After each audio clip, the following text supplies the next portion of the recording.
Hey, what's up, you guys? It is Chris TyJuan, and this is my introduction to you as an artist.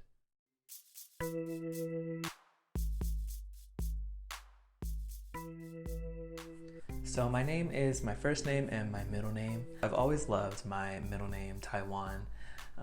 It's always resonated with me, so I definitely wanted to incorporate that into my brand. A lot of people do believe that TyJuan is my last name, but it's not. It's my middle name. I am from a small town near Nashville, Tennessee, definitely from the South. It was always a challenge growing up just being a gay black boy in the South, but I definitely do think that it was worth it in the end because it taught me so much about myself and how to not care about what other people think and to also, do what I gotta do to make it where I wanna be. Growing up, I've always known that I wanted to be an entertainer. I knew that I wanted to be on camera, I knew I wanted to be on stage. I started my YouTube channel in late 2017. I incorporated a lot of comedy, storytelling, challenges, just those fun things that you do. That's kind of the tip it was on in the YouTube era at that time. I think some of my favorite highlights from that era was the challenge I did with a really good friend of mine, because at the time that was hot. So I was like, hey, come on, makeup challenge.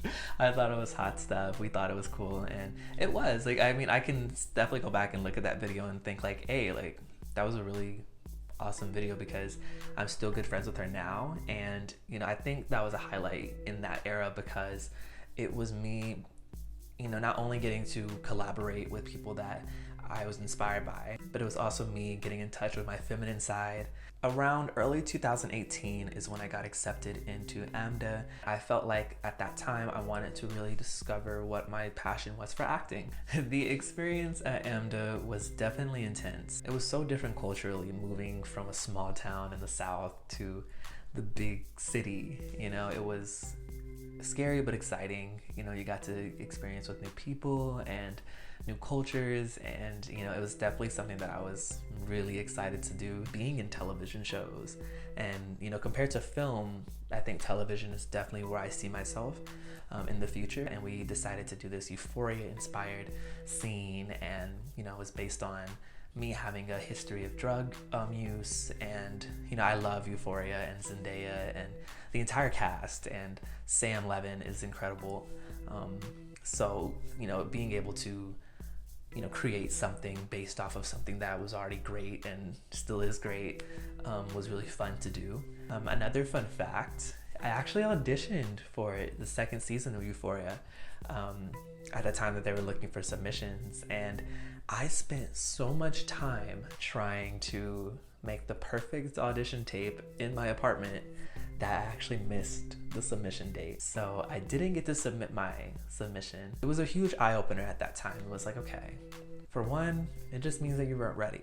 It helped me realize just do you, be you. Graduating after AMDA was definitely a scary yet exciting feeling. I'm done with college, it's time, let's get out there, Little did I know that was actually just the beginning. I learned that I have a passion for business and I want to open my own business one day, or maybe have a clothing line or a jewelry line.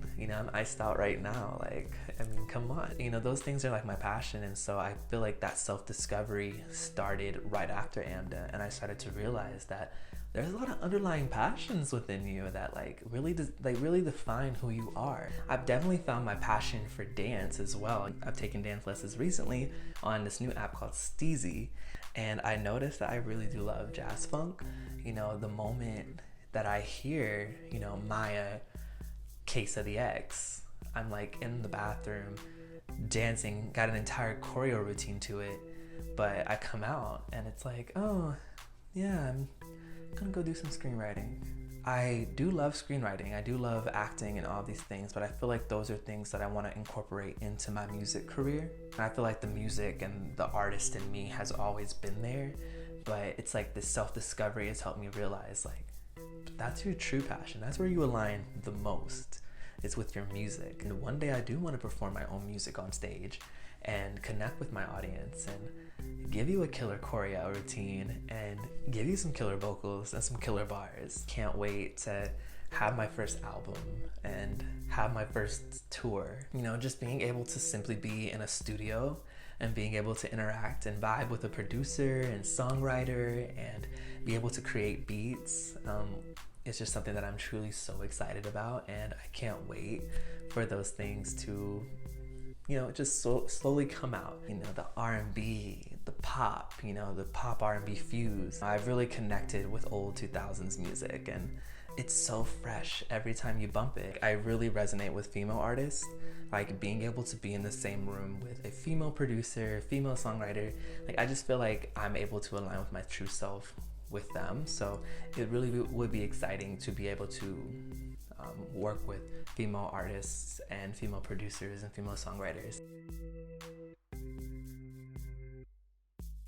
Maya, Anne-Marie, who else? Sierra, Left Eye particularly. Like, Left Eye is such a huge influence on me when I, you know, do my bars and I rap. You know, I really feel like we also connect very well because, you know, she's very aligned with herself spiritually, or she was, and when she was here, she was very aligned with herself spiritually. You know, she would go out in nature. She was very connected to herself, and I feel that same sense in a way. Like Prince, Michael Jackson, like those are my top two. They're just incredible, and they influence me so much as far as my persona, who I am, and, you know, they help me realize how much I want to align with my femininity and my masculinity and be able to intertwine between the two. Normani, Aaliyah, the late Aaliyah, she's an incredible influence on me as an artist. Her swag, her productions, you know, the vibe and the connection she had with Timbaland. It's just incredible. Janet Jackson, Victoria Monet. I can't even forget Victoria Monet. I want to release a mixtape very soon.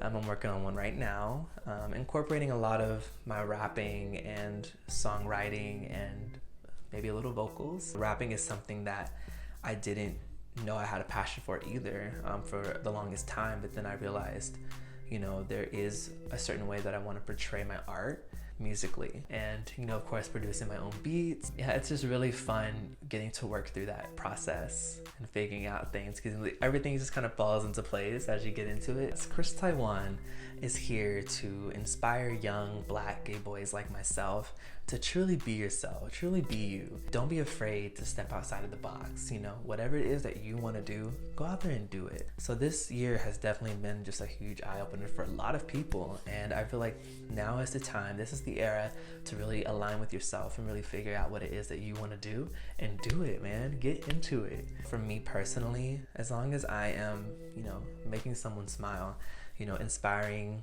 you know, a young Black boy, and, you know, being like, hey, he's doing it, I can do it too. That is definitely my key goal within the industry and what I want to bring to the table. From here on out, it's really just going to be my journey as an artist and continuing to grow and learn. Be sure to check out my Instagram. It is Chris TyJuan. You can follow me on Twitter, Chris TyJuan as well. Also, be sure to subscribe to my YouTube channel. You guys will get little snippets and, like, you know, little pieces from my self-discovery and the making of my mixtape and all that fun stuff. See you guys soon.